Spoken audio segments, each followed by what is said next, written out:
got to be tenacious about your recovery if you want to stay sober. My name's Vinny. I'm an alcoholic and an addict. And I'm Sam, alcoholic and an addict. Go ahead, Sam. Take it away, brother. It is with great pleasure that I introduce one of my closest friends that I have in recovery today, Mr. Joe Carfi. Joe Carfi, how the hell are we doing? I'm doing good, bud. And geez. So we normally don't mention last names, but say, you know, throw me right out there. But also, I feel like you got to say his full name. don't Your hype me up that carries much. I'm so going to really much let them weight. all your down. confidentiality is out the window already. It's gone. I feel like most people know him as Carfi. Like that is Carfi? Carfi is his name. You know, people will be like, Joe, who's Joe? And they'll say, no, Carfi, and they'll go, oh, Joe Carfi. Smith? That's right. Right, right. So Joe, Carfi, I feel like I know most of your story, but I hear it in tidbits over time as it relates to like whatever it is that we're going through.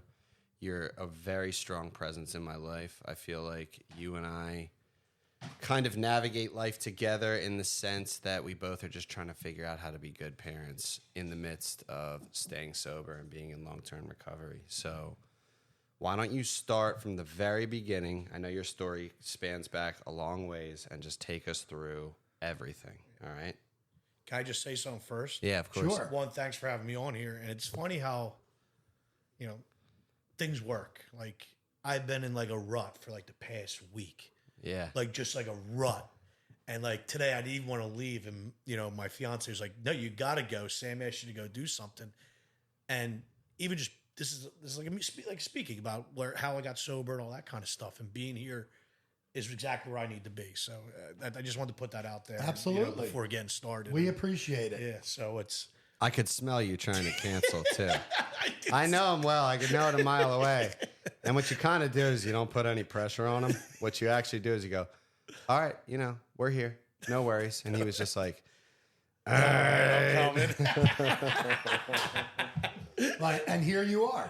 And I couldn't be happier to be here, actually. It got me out of my house, like where I was, you know, just going through reports and stuff like that. I'm just happy to be here. So, but yeah, I mean, I'm definitely an alcoholic, an addict, if you want to call that, of all types of things, and anything that gets me out of myself, it kind of, you know, I'll do.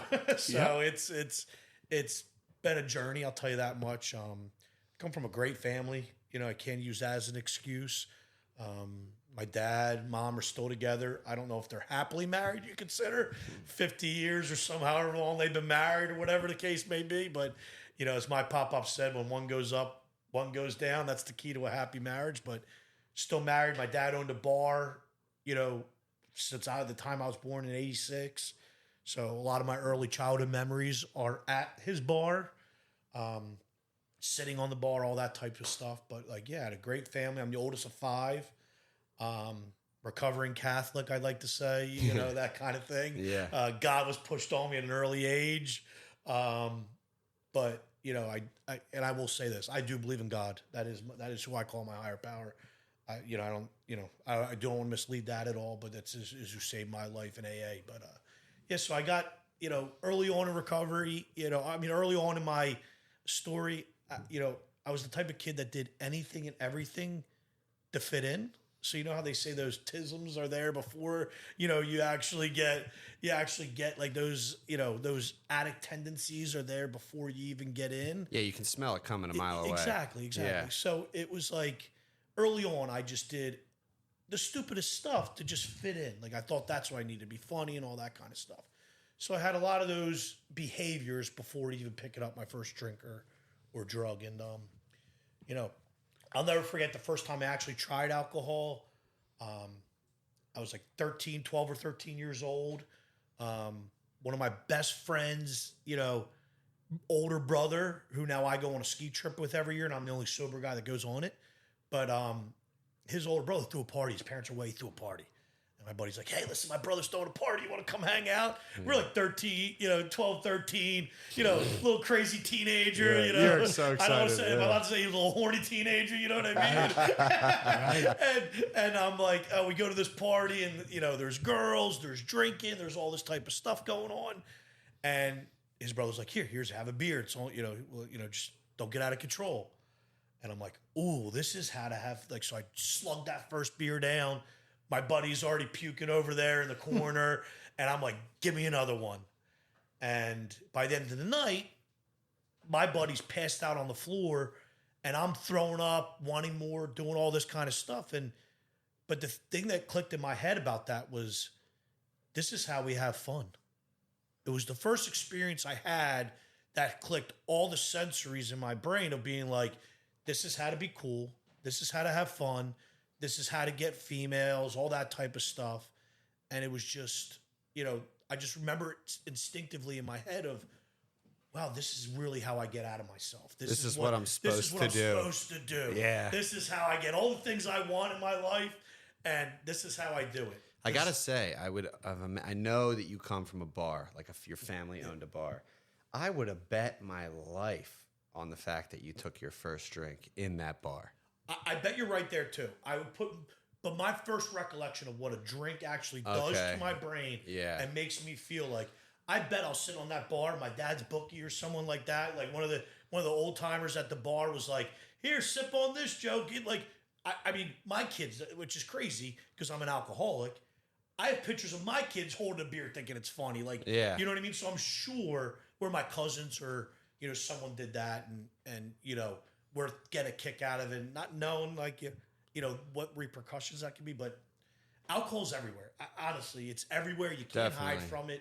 And I'll get to that more later on of why I got sober and how I got sober. But like I said, the first time I was 13, and it just clicked all those sensories in my head of like, this is how I fit in with all types. There were sports people there. There was people that were not so cool. There was just the cool kids. You just saw every group of people at this party because it was an open house party. And I was like, this is how I hit everything. So, and like I said, I drank that time. I don't know if I did another drink for maybe another year, a couple months. I don't remember this progression after that, but I do remember as I got into high school, I went to Valley Forge Military, one of my 3 stints in a different high school. Because like I said, I did everything and anything to fit in. So I was never a bad kid, but I just did stupid stuff, if that makes sense. Like my teachers were always like, he's so respectful, he's so nice, but my God, is he an idiot? Like,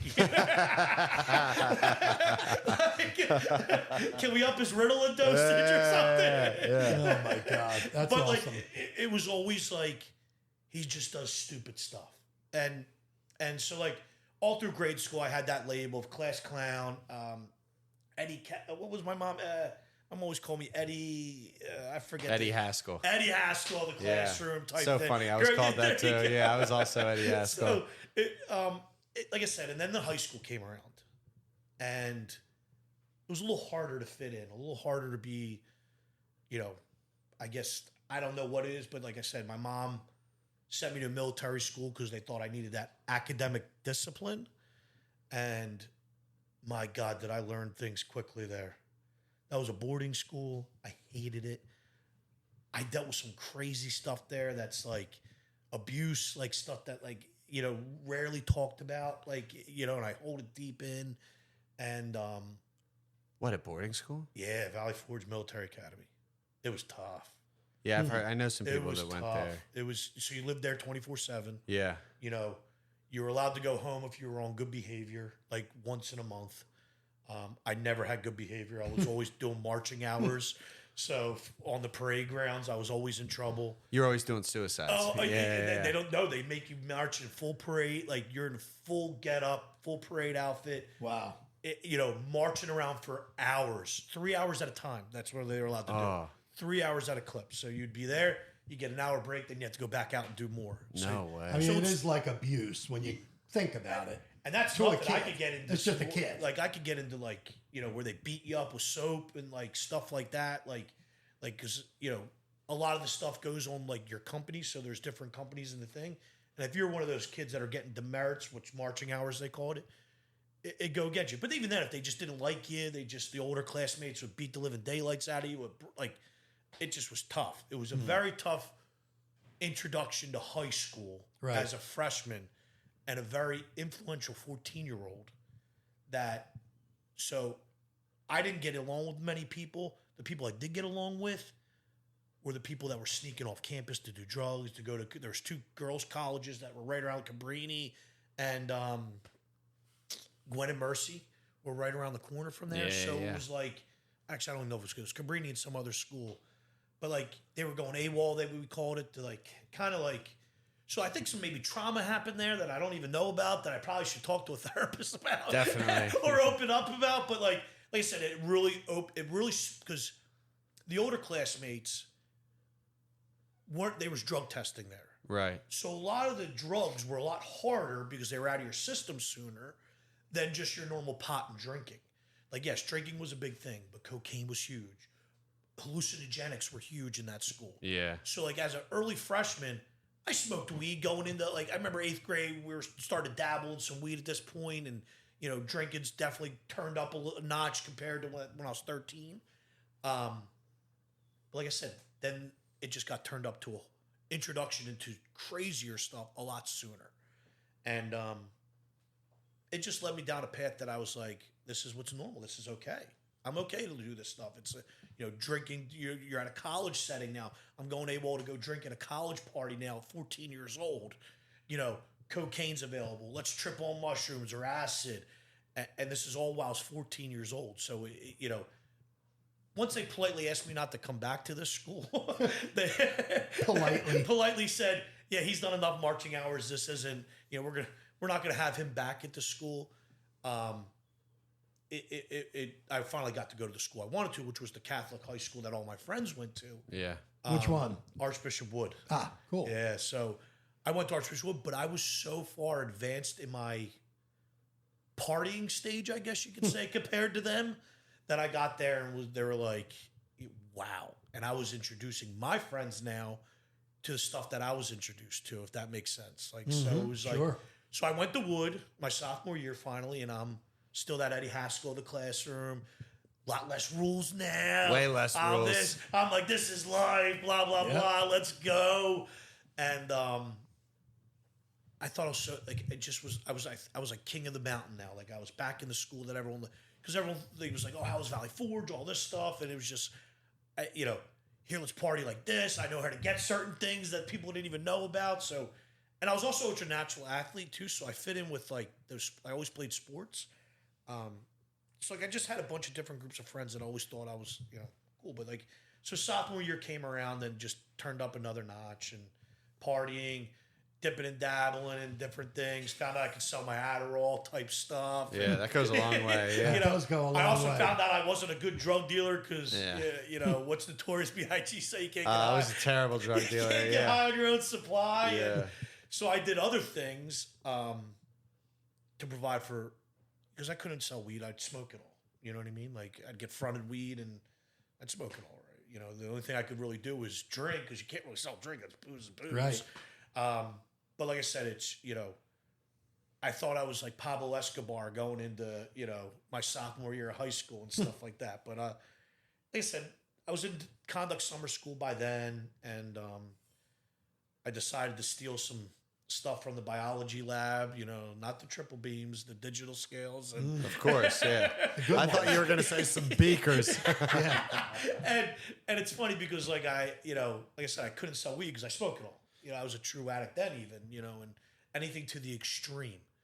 And my buddy was like, "Yeah, remember those scales that we saw in Mr. Nemec's class?" I'm like, "Oh, well, I got them. Don't worry, I'll go get them." Yeah, no problem. Because he knew he put that little seed in my head. I'd be the dummy that goes and does it. And so, needless to say, Archbishop Wood politely declined my tuition after that year, and I got arrested. Okay, that's why I brought that story, is because it was my first time in handcuffs. Why? This theft of a school property.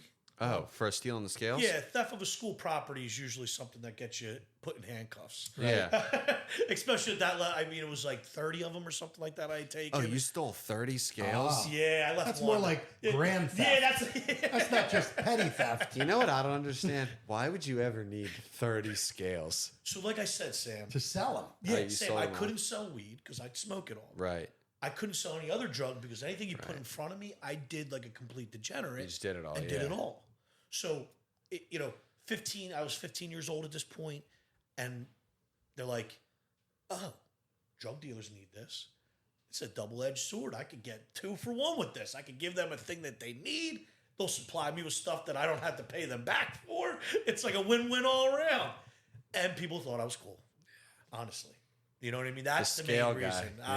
Joe Carfi's got those scales. Like, Where's he getting them? Mr. Burns' room. And needless to say, I got put in handcuffs. Okay. I lied. There was one time I was put in handcuffs when I was driving a car. It was right at the same age. Like, it was right around that same age. I drove a car when I was 14. You know, got a little bit of a high speed chase, kind of. It was low. It was low speed, so it wasn't really high speed. But this was right around the same time. So it was just really, you see how progression kind of goes too. Like there, it's like you're getting more brazen, you're doing more stupid stuff. A little of the alcoholism's kicking up just another notch. You're stealing stuff to supply the habit at this point, like I said. So it's funny how they say the progression just continues and it does go. Yeah. So Archbishop Wood has a long-standing relationship with me and my family. So like I said, I'm a recovering Catholic, but my family's been at Archbishop Wood since it was split into two. No kidding. It used to be a male and female class. My uncle was a class of like 75 or something like that. Like, so here I am 40 years down the line and I'm getting kicked out. Like it just was not a good look for me, let alone my family. But like, just here's another idiot move Joe did. You know what I mean? So, but then I went to CB West. George W. Bush was the president at that time. No student left behind was in there. So the good old public school system knew how to shuffle me right on through. I was going to be a damper on their school record. Right. So they actually were able to just put me in like 2 study halls, 2 gym classes, and it just pushed me right on through. Oh, no issues. student left behind. Which is funny because, like I said, I was always an athlete and I was actually really smart. So I had a wonderful SAT score and I was a really good athlete, rugby at this time. And I got into college somehow. So I got into multiple colleges actually due to my rugby skill and my SAT score. I'm like, I'm not going to college, blah, blah, blah. But listen, I couldn't use my hands to save my life. Like my senior project at West, like they had to do like a senior project. Yeah. I built a shed. Yeah. I don't even know how to swing a hammer correctly. Okay, so like my dad had to hire one of his buddies that probably owed him a beer tab. Yeah, he said, build my son a shed. He's gonna fail, God. He's gonna fail. Can you build this shed out back for him? Take a couple pictures with him with a hammer in his hand. So there's me and drunk Tommy building a shed out back. Oh man. Probably sharing beers too at this point. He said drunk Tommy. Drunk Tommy, yeah. What a nickname. Building a shed. And there's a poster board and the whole thing, yeah. Right. Here's how he did it. And there's me smiling with a hammer and the nail gun, like But it was funny because, like I said, I had no intention of going to school, like college, but I had no intention of how to provide for a lifestyle either of being a grown up. Like some of my buddies were going into unions. Their dads were union members. Like they, knew how to build stuff. Like they knew a trade. Sorry, they knew how to trade. Yeah, they're they getting knew a into trade. the trades. Sure. Me, I knew nothing. I knew nothing. So like, You knew how to sell scales. I knew how to drink. You knew how to get and caught. party. Get caught. Like, Get caught selling scales. Yeah. I got caught at everything. That's Yeah. like literally. We'll get into a good college story where I got caught by being hammered drunk, public safety. She might have had a gimp or not, and she caught me. That's how I got caught at everything. But yeah, like I said, it was I was lucky enough to get into college, and my mom was like, "You have to go." And I love sport. I loved rugby, so I loved it. I played till I was 30. I wanted to do that still, so that kind of forced me into that role of going to college. But also after that scale thing happened, I was on juvenile probation. So I was getting drug tested. I was going to act weekends. I was doing all this crazy stuff that was keeping me under a monitor. But when I went to college, not only did I not have my mom on my butt, I didn't have probation on my butt. It was, that first experience of being like, whoa. You were good. I'm free to do whatever I want. And Joe Carfi does not make the best decisions. We've already gone over this a little bit. Joe Carfi does not. So Joe Carfi freedom style was not a good thing. But it was, my freshman year was pretty interesting.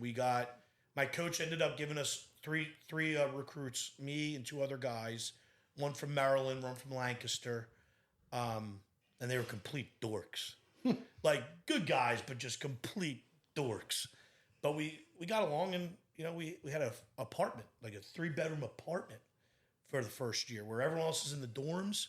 We got this paid for apartment by our coach. Wow. So we got Pretty sweet. Oh man. So Was this it was ever? like, Yeah. not only with my free, I got the suite of Kutztown University, and it was party on kind of deal. So like freshman year goes by, I don't go to any classes. I started as a freshman. But like I said, class was the last thing on my mind. You know what I mean? It was how drunk, how quick, that kind of thing. How much partying can you do? Just let's live this cool, fun life, and everything's let's just cruise kind of thing. And sophomore year came around, same thing. Coach was like, "You really got to pick your grades up." You got, like Jim Belushi style, like with two pencils up my nose. Right. 0.0. Yeah, one of those. From Animal House. GPA You know what I mean? from Animal House. From yeah. Animal House. So it was like, he's like, "You got to pick it up." And then I remember I got hurt. Okay, so I blew my knee. Yeah, I blew my knee out. You could say I didn't have to have surgery, but my knee was severely, messed up. And a big thing of rugby is you beat the living daylights out of each other on the field, and then you go out drinking with each other. The team you invite that team that you just fought, played against, back to your home base, and you drink together. You have a good time together. Oh, that's nice. And so went out Saturday night drinking on a bum knee. My coach was a chiropractor, and we had a team doctor. And the team doctor was like, "Hey, here's some Vicodin to get you through till you get the MRI on Monday." We're talking, I'm 37 years old. We're talking 20 years ago or whatever it was. We're talking many years ago before opiates were even considered a bad thing. Pretty sure they're doing that smiley face in the hospital, like, what's your pain level kind of thing. And Right. it's Back all then. okay type Yeah. thing. You know what I mean? But he handed me a handful, like a little pill bottle full of Vicodin, and he's like, "Here, this will get you through to the, till you get around." And Doc Jones and Dr. Bartolonzo, I think was his name, were the nicest guys ever. They did not, and I say this because they did not mean any harm by giving me those pills. It's not like they were pushing pills or anything like that. It was just, they saw me severely mangled knee, Yeah, they wanted to give you some relief. some relief. Sure. And, well, what I found out, and I might have tried a Percocet or two back in high school or whatever it was, but what I found out is painkillers cured hangovers. So I woke up, bum knee, completely hungover. Like, oh, my knee's all messed up. I'm not even thinking of the hangover because that's normal, you know what I mean? But my knee's really messed up. Well, I took a couple of those pills, maybe 1, 2, 3, 4. I'm like, whoa, everything's gone. The pain, the anxiety of not doing good in school, the idea I didn't even Everything. know was a thing. Yeah. Everything is just, whoa, here we are. And I could get into some crazy college stories, but that's just, oh my gosh. Like I said, I got caught in a graveyard running from public safety. Yeah, I could She see had that. a give. I don't know how she got me, but she got me. Bloomsburg State Police beat the living daylights out of me because I'm hammered drunk. I guess you're not allowed to pet the horse cops. No, yeah. Yeah. Not when you're having drunk anyway. They're like, "Sir, please do not touch the cop." It's a horse, though. So like I said, I was always a stupid drunk, but like when I found out painkillers were what they did, it just was like, that's when I realized what an addiction really was. And not to say what an addiction really was, but I was like, this is what I need in life. And one thing led to another. Junior year comes around. My coach is like, and remember, I had nothing other than rugby. Like, I wasn't good in school. I wasn't good in, the only thing I was good at was rugby. You know what I mean? Like, I wasn't a good son. My mom was constantly always like bailing me out. My dad and mom were always constantly bailing me out of stuff. Brother, I probably, two of my younger brothers are, I'd like to say they're sober now, but one's definitely not. One's another, he's a mess. He's married to his therapist. That's a whole nother, you know what I mean? So like, I introduced them to things that were way too early that, but so like, there's nothing good in my life. And I think you internally know that too. So you try and mask that pain that you're dealing with with anything and everything besides all the stuff that was before the, that. But like I said, my junior year comes into college and my coach is like, we're back to the Jim Belushi style with 2 pencils in my nose. Besides the 0.0 GPA, I wasn't even enrolled in classes at this point. Really? I was just up there. You were just living at Kutztown, going to rugby. And my coach is like, dude, you can't play. You're not even enrolled. Yeah, you're not even enrolled in this university anymore. Oh, I can fix that. He's like, no, you can't. You've been in school for 3 years and have maybe 9 credits. Oh, my God. So, it was now I'm realizing like, oh, boy, what am I going to do with my life? Failed out of college. Were you there on a scholarship? So it was a club sport, so you technically couldn't get a scholarship, Right. but my coach paid for our rent, paid half of our tuition, gave us we really didn't have to do. My parents had to really not pay for anything at that point in time, but I also blew it, if that makes sense. You know what I mean? Yeah, So, absolutely. I had an opportunity back when I was at Valley Forge. If I took advantage of that discipline, that entails going there. Absolutely. Like, you look back on it being 37 years old. Oh my gosh, I'm 38. But you look back on that being 38 years old and seeing what that offer was put in front of me, instead of a punishment, I was 14 years old. I blew so many opportunities that came my way. Yeah. Like, so many people tried to give me so much and help me countless ways along the way early on in life. I just don't think I would feel the sense of gratitude that I feel today if I didn't take that stuff for granted when I was active. You know what I mean? Yeah, well, they say it. I mean, it's a staple in AA. Everything that you did got you to your seat. Absolutely. Am I right or wrong? Like, Yeah, no, so yeah. if everything didn't go the way it did, You wouldn't be sitting here on this podcast. Right, Vinny? We might be where visiting would you I in a be? cemetery. Yeah. Right. Where would I be? And, like, it goes on to what you said. It's like, we're grateful for everything we went through. Now, some of it's definitely like, wow, Well, did I really have to go through all that to right. get here? But yes, to answer that, like, in short, I just always keep it short and sweet, where it's like, I needed to see that. I needed to do that. I had to have that happen to me to get to this point in my life. Yeah. And, you never want to forget where you came from. That's like a whole thing. So, like, needless to say, now I'm at Kutztown with no cut. Like, I'm not allowed to play rugby. I took some girlfriend hostage because I don't have a living quarters anymore. I got my roommates who my mom paid for kicked me out because I was just laying around smoking weed, doing drugs. Your roommates kicked you out? Yeah, they actually rented my part out to somebody else because they're like, we can't have him in this room anymore. Wow.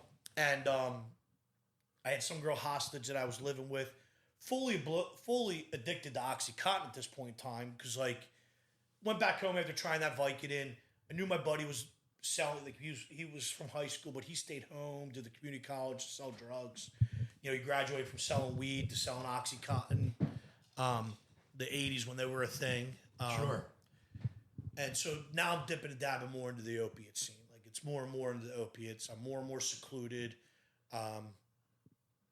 One thing led to another. Like I said, now I'm like full-blown addicted to opiates, including trying heroin. Okay? You just start running with a different group at this point. It's, life's becoming really... It's really grim out there, let's just put it that way. And like I said, I had some girl I was running hostage with. Her dad left her, a ton of money. They were spending all that money, and, it just is ugly. What do you mean by holding her hostage? We definitely weren't meant for each other. Okay. The only thing we had. No, I didn't lock her in the You were closet. like having her. Yeah. That didn't come till Wait, later. are we allowed to talk about that on the podcast? Chained in your basement. I thought- No, you hit can that talk about anything, but we're not breaking federal law here. So just to be clear, What's you the didn't have her statute of chained in his basement. What's the statute of limitations on this? No, you're good. Oh, that's right. You're good by now. You're fine. You're good by now. But no, so what I meant by hostage is, like, we were two addicts that were just literally holding on. course. They Of had course. one common thing, and Yeah, of course. and like we thought we were in love. It was a mess. But like I said, so she, we were blowing through her money that her dad left us. I had no money, So my mom sees that something more is going on than just like what's going on. My aunt and my mom are now putting together like an FBI trap list of like, how do we get Joe, out of Kutztown, we got to save his life type thing. And I'll never forget. I remember, all my friends were like, because I think I had like one of my first, like a cell phone, the flip phone at that time. I had a little, flip phone, and people were like calling me like, your mom's calling us looking for you. Where are you at? Blah, blah, blah. I'm like, just tell her I'm not around or something like that. But she's up in Kutztown for 3 days. Looking for you. Looking for me. Her and my aunt. And I'll never forget. I'm like sneaking out to go get high. Like I said, I was dipping and dabbing on heroin at this time. So I was about to go down the way, and I'm 19 years old at this time. And I'm like, I'm sneaking out of her apartment. I'm going down. Next thing I know, it was like a raid. My mom comes up in one car. My aunt comes up in another. My cousin comes up in another. There's like 4 cars that are parked me in, and I'm like, all lights on me. And I'm like, did they get me really? And I sat in the car. My mom's crying. My aunt's crying. They're like, please, we just want you to get help. We've heard of a rehab. And we talked about this before the podcast, actually. And I just went to a treatment center that was local to my area.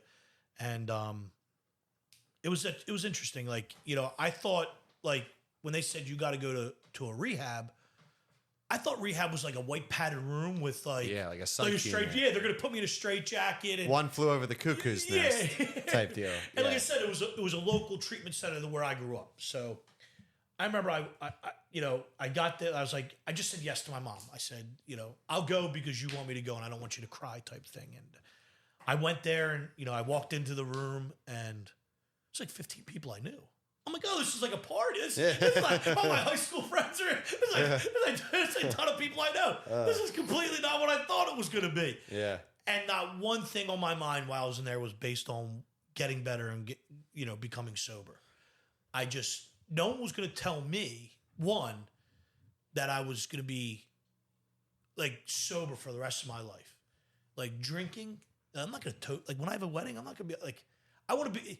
This is my thought process as a 19-year-old was, my kids are going to be that cool house that they're going to come party with me. Right. You know what I mean? I'm going to be that old head that's sitting on my stoop in a rocking chair smoking a doobie.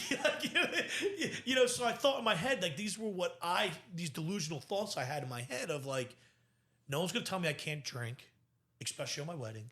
I'm going to be that cool parent that all the kids come over and party at my house, which... You know how much of a fine you can get for that? I think it's like $3,000 per kid that you have at your house drinking. You can actually go to jail. Yeah, wow. I mean, besides that fact, it's like I'm thinking a month there. I'm like, oh man, like, and like I said, I thought I was gonna be that cool guy that smoked weed with my kids and drank with my kids. Like it was like that delusional thinking I had. You thought you were going to own the bar, or run That the was bar. old. It's funny because that was a thought, not then, but like, once I turned 21, I ended up going back out, but we'll get to that. Like, I thought that would be a cool thing to do is own a bar. I'm going to own my dad's bar, and like I said, it was I went to rehab, knew a bunch of people. Not one thing about recovery came out of there. My mom said she did a thing called Al-Anon. She did Al-Anon the second time around, but they suggested a recovery house. My mom listened, so I went to a recovery house for 6 months. Where, Bucks County? Levittown. Yeah, it was one of those sober houses in that lower Bucks area, which is filled with Bucks County. which is a ton of recoveries in there. It's a great place to get sober. It's a great place to get sober. Yeah. Jobs, meetings are everywhere. Good culture. Great culture. It was pretty cool. So, but I didn't take it serious. Like I said, I was like there just You because weren't I ready. had to be. Yeah. And I was DDing for all my friends that were drinking. You know what I mean? I was like driving them, DDing them, thinking it's cool. And then I went on a booze cruise. And they handed you a cup of alcohol and sea isle, Oh yeah. So I'm like, oh shoot, I can't really drink, but like, I don't plan on staying sober anyway. So it's like I'll just sip on this. You know what I mean? I'll just sip on this one cup. Yeah, my friends found me blacked out. I was no longer their DD home. I was blacked out in some On the beach, some girl's house couch that like I was like, oh man. But I relapsed. Okay. So I relapsed. It was a wild run from there. I was trying to help my dad's bar out, because I turned 21 then. I was heavily drinking. I didn't go right back into drugs yet. I was just thinking, it's funny, you put stipulations on your drinking at this point. Okay, I relapse. All right, can't look back, just got to move forward. I'll drink on Sundays for football. That's it. Right. Exactly. You know what I mean? And then it was like, All right, well, there's also football on Mondays. I got to And drink on Thursdays. Mondays. Oh, wait, I forgot about Thursdays. Yeah. And college And football college too. football on Saturdays. And then Yeah. next thing you know, you're drinking 4 nights a week, hungover, not able to hold a job because you're blacking out because I was never able to drink Sure. successfully. Yep. And then you remember the hangovers, painkillers again. Slippery slope. You're back down that whole thing again. So, 21 comes around. I'm drinking like a fish. My dad's barely let me at the bar because I'm just behind there, causing a whole scene. And technically, you're not allowed to drink behind the bar and serve alcohol. Nope. It's a big no-no. Everyone Not a- does it. Not a I did, technicality. yeah. It's a legality. That's the only way I knew how to do But it. listen, Yeah. well, when you're blacked out drunk like me, it's not a good look. Look, a control board's bound to find out that you're hammered. And listen, it just, how bad of a look is it? You can't even be, your dad's not even let you at the bar. Like, you know what I mean? It's like, so one thing led to another. Here I am back in the same circle. Another girlfriend that I was, taking advantage of. She was at Penn State, going up there, back doing heroin, just doing stupid stuff, drinking like a fish. And it's just full circle. I literally picked up where I left off the first time when I went to rehab. And needless to say, it was looking like another rehab was surely in the picture, sir. But the Phillies were in the World Series. I couldn't go away then. I had to see them. And I had just gotten a new job too. Priorities, man. So I got a new job at this window called Tom Adams in Southampton, and I remember I got the job, and the stipulation to get in that job was like, if the Phillies go to the World Series, I'm going to need that week off. And they're like, dude, that's like 3 weeks away, and you're not going to acquire any vacation days by exactly. that. So that's a big no on us. And they thought I was kidding, and I was You like, said the whole week. the whole week. I can't, not one day. I need the whole week I off. needed the whole Yeah. week off. I needed to be down there. You know what I mean? And well, the rain delay came, and I went back. They're like, yeah, you don't have a job anymore. And I took, so they said it was just a vicious cycle. And I'm enjoying the Phillies going to the World Series. I'm glad I did enjoy that. I remember some of it, but I got in a DUI now. So now I'm facing, I had faced some criminal charges when I was a juvenile, but These are big boy charges These are big now. boy charges now. What, a DUI? Well, anything over 18 Yeah. sticks with you. Yeah, so exactly like Vinny said. So like before, I mean, you knew it was going away. You didn't care that much. Like it's like, who cares? This isn't that big of a deal. And but now I'm driving in a 45 speed limit area, going 15, ton of marijuana in the car, few pills. Going 15. The cop pulled me over. And this is after I think it was like game 6. I forget what game it was, but it was one. I think it was game 6, and I was hammered drunk, and I had my dog in the car at this point in time that I couldn't take care of, that my parents now had because I couldn't take care of it. But I had the dog, a car that did not belong to me that I was driving because I didn't have a license. At that point in time, I never got my license, and driving 15 miles in a 45, going a little slow. Cop pulls me over. He's like, "Do you know why we pulled you over?" I said, "Not really, officer. What did I do this time?" He's like, "Well, you're going 15 miles per hour to 45. Are you intoxicated by chance?" And I'm like, "Nah." That's always the first answer. That's always supposed to say, no! And I was like, "But the Phillies did just win." You know what I mean? I think, like I said, it's a blur, but I remember they pulled me over. I had a ton of weed in the car and some pills, and now they think they got it. Like it's some serious, like you said, it's some big boy stuff coming now. And I remember getting into the cell, and I'm like, man, all those friends I thought I had aren't real friends. My parents are locking the door. My grandpa, who was in his 80s at that time, they lived in Warminster, never locked the door a day in their life. But here I am, stealing from them to get money. You know what I mean? Like all those stuff that, like, crying as I'm doing it too. He's locking his door. My parents are locking their door. And we were the Carfis. We always had an open door policy where anybody could come into our house type thing. But they're locking it because of their oldest son. Like, it's just it's just like stuff that only being sober and showing my mom that I'm never going to hopefully do that, God willing, that I'm still in the seat, here, can repay some of the stuff that I did type thing. And, but yeah, so I got pulled over. I'm now sitting in a jail cell, about to go through withdrawal, because that's all I keep thinking. I'm going to go through withdrawal. I'm not going to be let out of here. And they give you the one phone call. They're like, because I call my dad. My dad's like, I'm bailing you out this time, but I'm done after this. I'm done. I'm like, oh, done. Huh? He's like, yeah, this is all I can do for you. Go to this. I'll get you out. We'll get you into rehab. That's it. So I went on the run for a little bit more because the Phillies were, about to win Game 7. World Series wasn't You over weren't yet. done yet. Bradley was about to get, go nuts. Right. Like, you know what I mean? Lights out. And, I was about to be Yep. in a, I was like, I got to wait to see this. And I got to go to the parade. I cannot not miss that parade. Can't miss the parade. So, Like, Dad, thank you, first of all. However, excuse me. I got to see this through.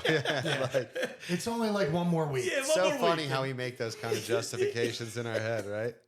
And it was after, I went to the parade with my little brothers, smoking weed with them, like, doing some stupid stuff. And I chose to go to rehab afterwards. November 15, 2008. I went to rehab again, not so willingly, but, definitely a little bit more willing this time. And my mom drove me up somewhere in the middle of nowhere, dropped me off. And thank God, because I couldn't get home. I knew nobody there. It was a little bit of a different experience than I had the first time around. And I knew jails, death, and institutions. Okay. So I was already in one institution before. Now I'm facing jail time. And I'm looking at some serious, Serious consequences. Yeah, consequences, like real Yep. consequences now. And still, I was the kind of kid that never lived what consequences didn't know. I think that wasn't a thing. You did, and then you dealt with what it was afterwards, kind of thing. That's how I lived, and now it's biting me in the butt. So now I'm like petrified. I'm like, phew, am I going to go to jail? I'm not built for jail. I'm a little suburb kid. I've always said that. I was never built for jail. I would have No rather shot. died. I would have never made it in jail. I've never been taller than 5'7". You know what I mean? I just wasn't built for jail. I always say that. So, one thing led to another. Clean up with the wreckage of my past. I ended up going to rehab, and I wanted it this time. Like, kind of. Like, I knew I needed to do something different. Like, I was 22 at this time. I could either keep going down this path. Like I said, I was either jails, death, or institutions. Well, I already did 2 of them, knocked 2 of them off the boat. Yeah. And that kind of last thought was in my head of like, wow, can I really die from this kind of lifestyle? That was kind of clicking. Well, worst case scenario, I'm going to be in jail because of this lifestyle. So started like you said, consequences were starting to play a factor in it, which I never, in all my 22 years of life, I never even thought of, And I always say when the consequences outweigh the fun, now it's time to quit. And it's funny. That's exactly what I'll never forget being in that, room, going through, the withdrawal symptoms, all that kind of stuff in rehab. And I'm like, it wasn't a fun one this time. It wasn't where the friends and all that kind of stuff. None of my friends were there. None of my friends were there. Yeah. A little different type of a place too. So it was a little No different more fun and experience. games. Yeah. And I remember after detox, I called my mom. And she's like crying. I'm like, oh, great. My dad said he's done with me. Mom's not going to ever be done with me. She's like, I did a thing called Al-Anon. You can't come home. Oh my God. And I was like, stop going there, Mom. It's a cult. Stop going there. It's a cult. That's awesome. Turn around. Don't go back. They don't know what they're talking about. They're against me. They're trying to pin us against each other, Mom. Don't do it. Oh my God. But she didn't let me home, so I went back to a recovery house. And I was facing these charges for a year. So we were going to court for a year in and out, year in and out, year in and out, year. Every month I would have to show up to court and a new, thing would happen. And it was from 5 years in jail to probation, up and down, up and down, up and down. Yeah. But in that meantime, I knew I had to stay sober because I was going to go to jail if I didn't. And I knew that I needed to do something different. So I just did things a little bit different than I did the first time around. I was like, all right, maybe I won't be a DD for everybody right now. Maybe that's down the line I could do that. But let me get with some young guys that are doing what I'm trying to do, that look like they're having fun.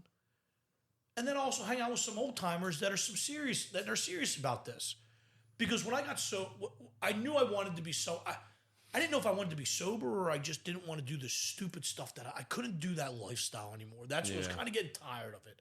Where I was like, you said, the consequences were outweighing the fun of it. It wasn't fun anymore at all. Yep. And, I just got with a group that was younger, like my age, that were doing something that were going to conferences, like, some of the AA conferences, like the Cape May Roundup, doing stuff like that, Icky Pot, like going different places and, just doing some, Friday night sober dances and like, you know what I mean? Like doing some that were like, oh, wait.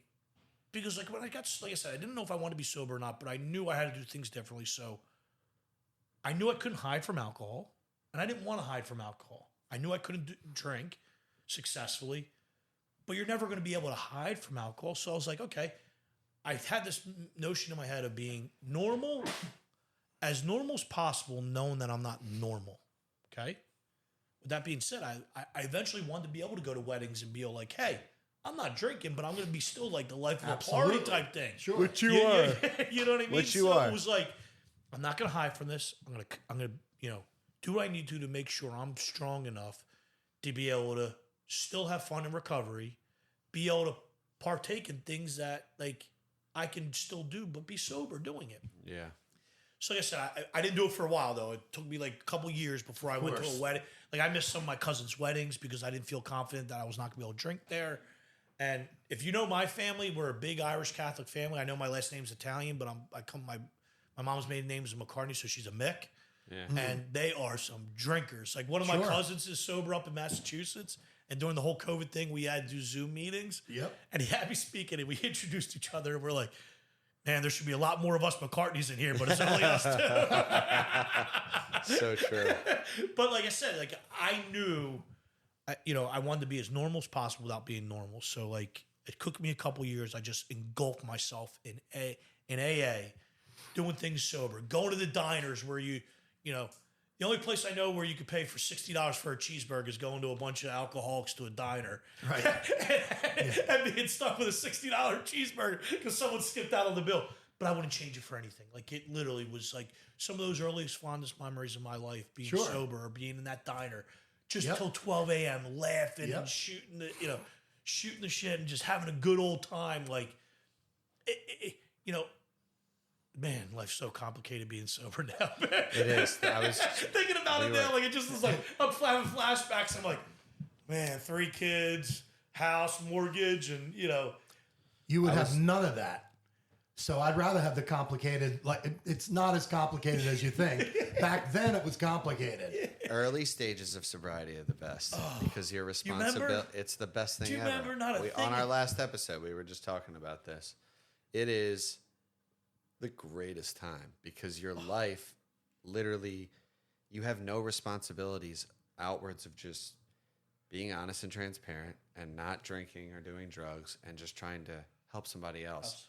And not, you can help someone in a big way, right? But even just holding the door for them, you know what I mean? Or driving them to a meeting, some little act of service does so much for you. It does so much for you. No comment on life today. No, not that I don't love it my literally life is today. because you said it as I literally was just like flashbacks are happening. I'm like, oh man. And like, listen, my recovery path, I've been sober for 15 years. This November, knock on wood, it'll be 16. And it always wasn't easy. I went to jail with a year sober for over 9 months. Stayed sober in jail, helped people sober in jail. Got told I don't belong here. I said, you can have my jail time. I don't want to be here. But you know what I mean? I stayed sober through it. Got out, stayed sober. What jail? Hunterdon County in New Jersey. Ah, Hunterdon County. Yeah, I know. Flemington. Yeah, so a little county jail, not a major bid. You know what I mean? But it wasn't. I mean, no jail's fun. No I don't care jail what is anybody fun. says. It was like, and people were like, Joe, it was like kindergarten camp for you, it wasn't? I'm like, Bullshit. dude, are you kidding me? I got locked in a 5 by, like, whatever the cell was, locked in. And, I think to this day, I'm like claustrophobic because of it kind of deal. 6 How by much 8 ti- cell, Yeah, of course. it's not like you're being, and you can't get out. I don't care what happens. You're stuck in there. Like, it's being told when to turn the lights out. Like, you have your complete, everything stripped away from you. Yep. I mean, it's, so like the people that were there, oh, you don't belong here. Like, yeah, no, please take all. You want my time? I'll happily give it to you. Actually, I do belong here. and like I said, I had got, early recovery. My oldest daughter is 11. She just turned 11 in September, and this was my ex, and she was not planned. She was not supposed to happen. but she did, and she's the best thing that ever happened. Absolutely. You know what I mean? And sure. you know, I thought I had to put the white picket fence, bought a house that I couldn't afford, all this stuff in early recovery. I think I had like 6 years sober at the time. And here I am thrown into fatherhood. And with someone who I truly did not belong with either. And, you know, that ended up being disastrous. We have a beautiful daughter because of it. Her mother's, you know, had some struggles along the way, but I helped her out throughout the process. You know, we've had our ups and downs, but we're two great co-parents. My fiance treats her like it's her own. So, like, you know, it is what it is, and it's a beautiful thing. But, like, I had my car repoed when I was 10 years sober due to not being the strongest with my finance. But, like you said it, I think you just said it a couple minutes ago, none of this stuff would be possible if I wasn't sober. Oh, it'd be 10 times worse. Like, I got a call from one of our buddies whose wife is out there. You know, she left them, split in custody of the kid. Yeah. You know, they're going through all that ups and downs right now, and he's drinking like a fish. Like a fish. And he's always drank. Like, he was one of us back in the day, but thought he could drink kind of thing.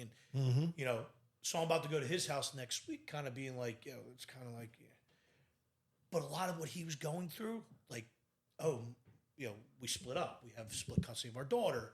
You know, he can't afford the house that he lives in because it was supposed to be a 2-income household, like, type thing. Right. Yeah. And guess what? My experience through all that, You I can know go all help about him. it. I can go help him. So it's like, it's neat how, like, all these things, because life throws curveballs at you left or right. I mean, you know, I was, you know, and I love baseball, but some of those knuckleballs, those pitchers, those curveballs, those sinkers, I got thrown a bunch of them in life. Yeah. And, you know, it's like, I didn't have a chance. but if alcohol was involved, Yeah. it'd be, I don't know where like you said, I'd probably be in a coffin somewhere. It's so funny how we like all get together. We sit on this podcast. We talk to each other regularly, and we just sort of collaborate when life throws the curveballs at you. You know, we do. We have to come. The first thing I do when something like that comes my way is I call another person in recovery. That's what I do, because more often than not, one of them have been through Absolutely. what I'm about to go through. Sure. And then I think to myself, I wonder how normal people deal with life. You know what I mean? They have coping skills. We weren't born with them. We had to learn them. But it's not the. It's not That's the a true thing. We don't have any coping skills. Am I no right or wrong? coping Where did we skills. turn to when we had issues? Yeah, drugs. We got bingo. And that's what I'm saying. saying- Like, that's what I'm saying. The coping skills are limited. But I'm talking Put it about that way. the network of a recovering community. Well, no, To then be you're, able to, then you're you're telling me there's a community of structured people that can successfully Yeah. drink and use drugs that come together and they're like, hey, listen, you know. That's what the bar, why do Absolutely. you You think can bars- drink if you what do want, mean? you know, What do you like, mean? Why do no. you think bars exist? Yeah, I guess you're right. You know what I mean? guess Honestly, you're right.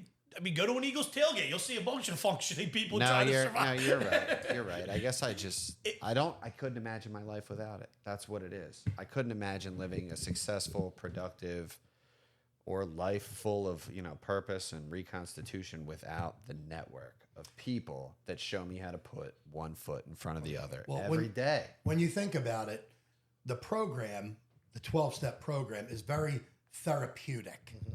It's not therapy. We know there's a difference. But the program brings together like-minded people and things that we all did alike. So we all share in our experiences and we give each other strength, and that is therapeutic. So we're a community that is very therapeutic for one another. And that's why we're able to call on somebody else that's been through it. Mm-hmm. Oh yeah, here's what I did. You know, you'll be fine. Just take my advice, do this and this. We're a community that helps each other. Absolutely.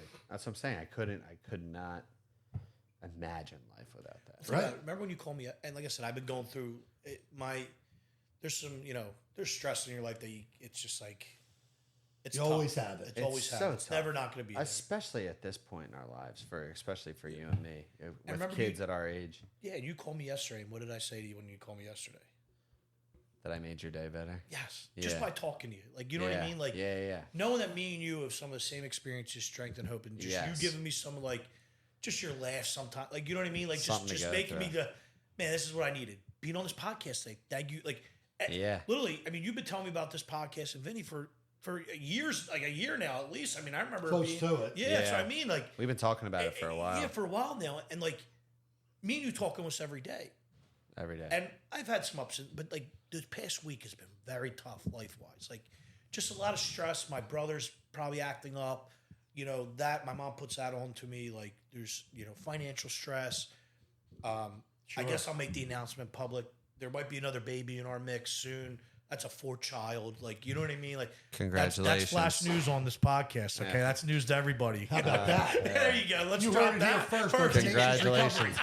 Carfi number 4. Carfi number 4 to add to the craziness. October of 2024. You heard it here on Tenacious Recovery with Sam and Vinny.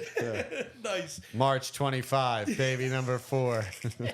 And like, she's about to start a job. Like, she just got her nursing degree, so she's about to go to work, which we've never had experience at, where 2 people are working in the household. So like, there's a lot of change going on in our life. Definitely. I accepted it, a new role, and just certain things that are changing. I'm stressed beyond belief, and probably not resorting back to the coping mechanisms that AA taught me. You know what I mean? That the 12-step fellowship taught me. You kind of like, not that I got complacent, but like, you need to be where you need to be. And like, you guys invite me on this. I'll tell you right now, I just feel like talking to you yesterday. I said, this makes me feel so good just being here, telling my story, having you guys tell me, like, you just sit out, just 3 alcoholics, just sit here talking about like how life is good now because of AA and what That's God right. said, and being sober. I always say, look what we drank ourselves into. A great life. I don't recommend this pathway, but look at where we are. That's the first time I'm hearing that. Look what I drank my way. Look what life I drank my way into. I always say that about my job. Look what I drank my way into. A career. That's I exactly. don't recommend the path, but I do. But being in the that is so good. Not bad. Yeah. And listen, like I said, I remember my sponsor. So my first sponsor I had that I took serious through the fellowship,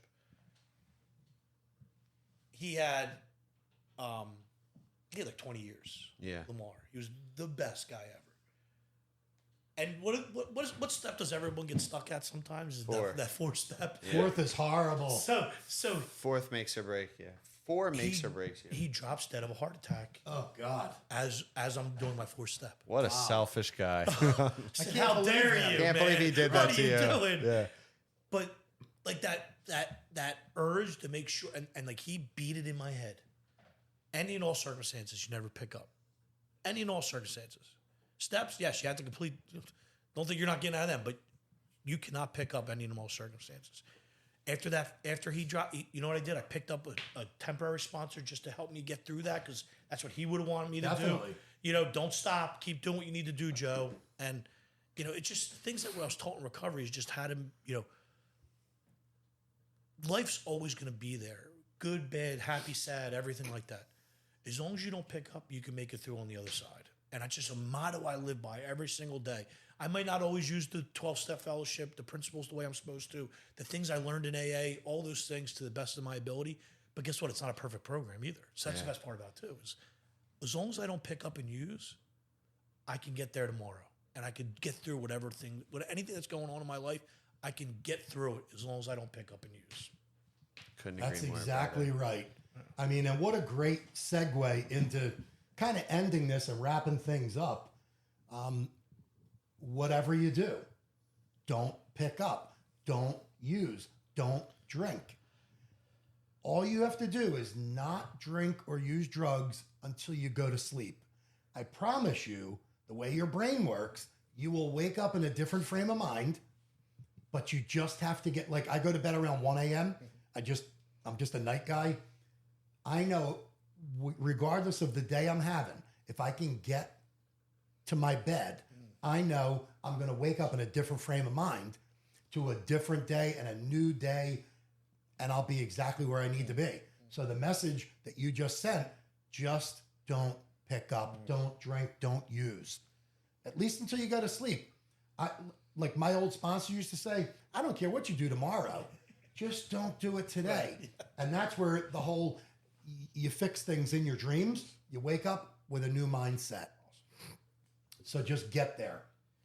And also, not to Go ahead. exclude the fact, because I hope people all, like, if you are out there and you're in that state of mind that you are using and drinking, there is help out there. Absolutely. That's I definitely want to end on don't pick up it, but get to a meeting, raise your hand, and say you need help. That's There are tons of people. In fact, everybody you see in a meeting will meet you Oh, yeah. Yep. and talk to you about what you can do to get help. Go to a meeting. People say, oh, I'm not into meetings. Yeah, but it's been around for 89 years. You know why? Because it works. It works. It works. It works. Believe me, it works so well. Let's not I got my turtle here, who's 22 years old. His name is Bill W. Yeah. You know, Bill is I looking, literally, he's around, look at him. There he is. I named him after the founder of AA. But you just have to get to tomorrow. Ask for help. Don't be afraid to ask for help. Swallow your pride and ask for help. There are so many of us here that will bend over backwards and get up from our dinner table if we have to go help you. Yeah. And that's what makes this program so special. Beautiful thing. Beautiful thing.